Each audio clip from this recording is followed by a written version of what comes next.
I bet you're looking at me right now thinking, you gotta be kidding me. And I know. I see myself, and I know I look way too young to be qualified to talk about common problems older guitarists face, but please give me 30 seconds to change your mind. I've been playing classical guitar for over 20 years, and I've been teaching guitar to adults exclusively for about 7 years, I think. But when I started teaching them, I realized that the textbook cases and the general syllabi just don't work for you.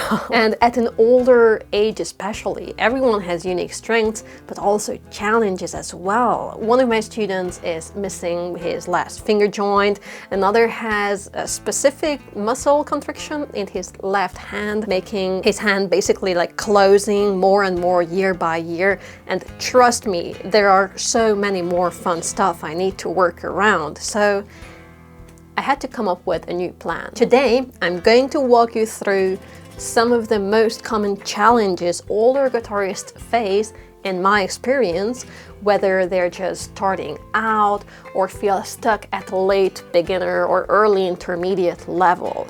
But even more importantly, we'll look at some possible solutions together. Common problem number 1.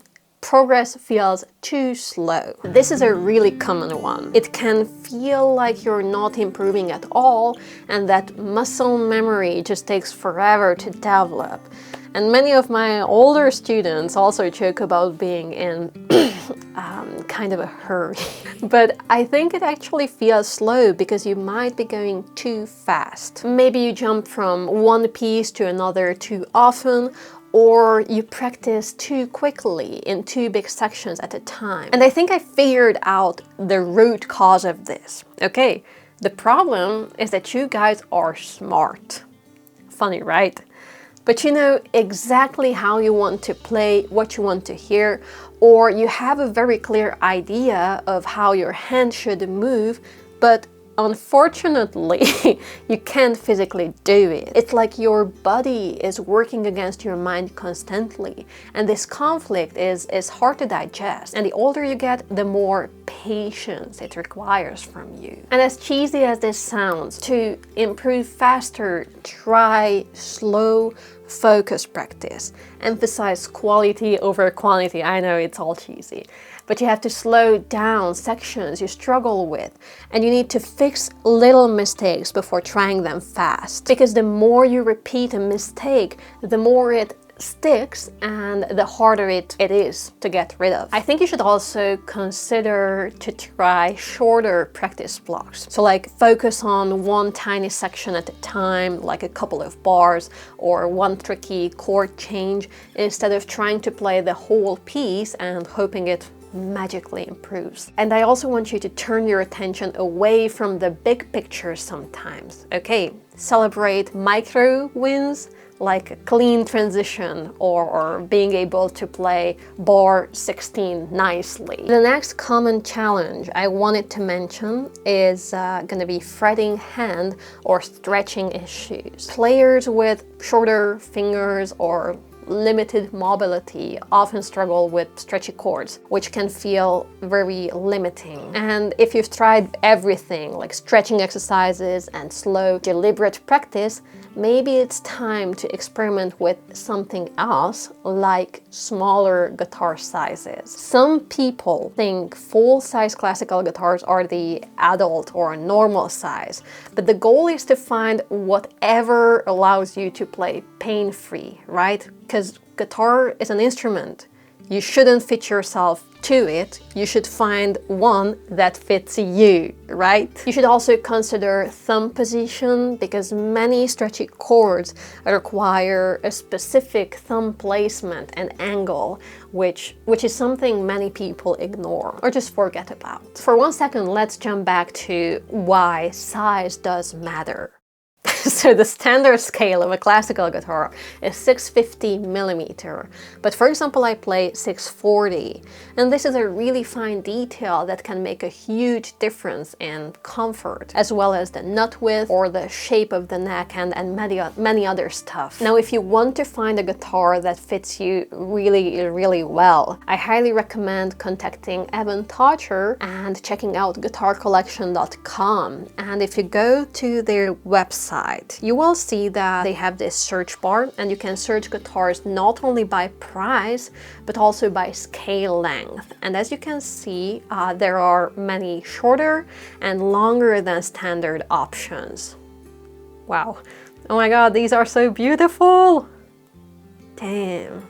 If you click on a guitar, next to the guitar you can see all the relevant information and more specs, but also if you scroll down there's a video of each of the instruments where Evan demonstrates them and talks about them in a very approachable way. These are already very informative, but honestly I think the best way to be sure you pick the right guitar is to drop an email to Evan, and you just have to describe what you're looking for and which guitar you were thinking of, and ask him what he thinks. I really don't know anyone who knows more about classical guitars than him, so yeah, go ahead and check out today's sponsor, guitarcollection.com. The next common problem or challenge I wanted to talk about is going to be shaky hands, wrist pain, and thumb inaccuracy. As you can see, I grouped them together because obviously there's no magic trick to fix them, but here are some gentle reminders that can reduce them. The first one is pretty obvious and you guys tend to ignore it, which is warming up before practicing. You need to start simple and gradually increase the difficulty until your warm-up naturally becomes part of your practice session, okay? Because warm-ups shouldn't feel separate. You're essentially preparing your muscles for playing. And I even made a mini course about this topic. The link is in the description too if you want to learn how to warm up properly. I also explain the difference between warm-up exercises and technique exercises, and also how to make it fun. So yeah, check it out. The second one is to look for tension always. If your right wrist hurts, your picking might be too stiff, or maybe you might tense your lower arm. Pain often comes from gripping the fretboard too strongly, so you need to find these tension spots, look for possible places they may come from, and try to reduce the strength you use there. And this often makes your playing sound nicer too, because you're just playing a bit softer. And my third idea is to try shorter sessions with breaks. What's important is to never push through pain, and if nothing helps, consider seeing a hand therapist or a physiotherapist. The next common challenge I wanted to mention, because it affects many of you, is going to be memorization. So have you ever practiced a piece for months and months and played it nicely and all, but without the sheet music you had no idea how to play it? If you only know a piece while reading, your mind is so busy with the notes that you can't focus on listening or shaping the music. And I think playing by heart brings every piece closer to you. Now, some common tips you probably heard are practice slowly, take small sections at a time, or sing the melody. But there are two methods that work best for me. One is going to be mental practice. Close your eyes and imagine your left hand on the guitar, and you need to visualize every movement, every finger placement, every chord changes even, and if you can go through the whole piece in your mind, you've memorized it. When I do this, I usually ignore the right hand, because if I can imagine the left hand, my right hand will tag along somehow too. But if there's a blank spot, that's gonna be the place where I probably screw up when I'm going to, play a gig or a performance. But of course, when I can't imagine a section or a spot, I just go to the sheet music and I take a little extra effort to memorize that one spot. And the second thing I like to do is analyzing the piece. Now, you don't need an academic analysis, just enough to make the structure clear and understandable for you. Look for repetitive patterns, themes, phrasing points, where the melody is. You can also name chords and key changes and sections, label them with moods or colors.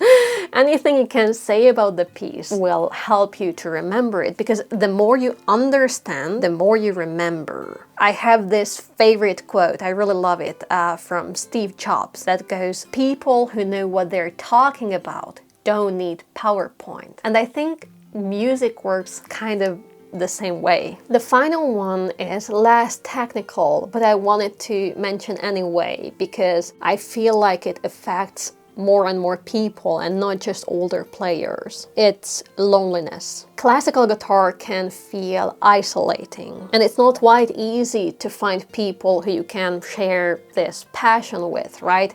And maybe you can't even talk about it with your family or friends because they just don't get it, right? And I know everybody can go to open mics, for example. I've been meaning to try it too, but for some reason I never do it. So I wanted to say what works for me, or what I think helps. One easy way to deal with this is by joining online communities like Reddit, Discord, Facebook groups, anything guitar relevant. Even small servers, like for example our Discord server, is fun to hang out at. Sometimes we're sharing music and clips of our playing, and it can be quite inspiring and fun. I also enjoy the classical guitar subreddit to a certain extent, but I prefer our Discord community because it's it's less purist, so I mostly check that. The next thing is about reading books. Preferably music-related ones, but I think anything works. And this may sound silly for some of you, but I think reading about someone else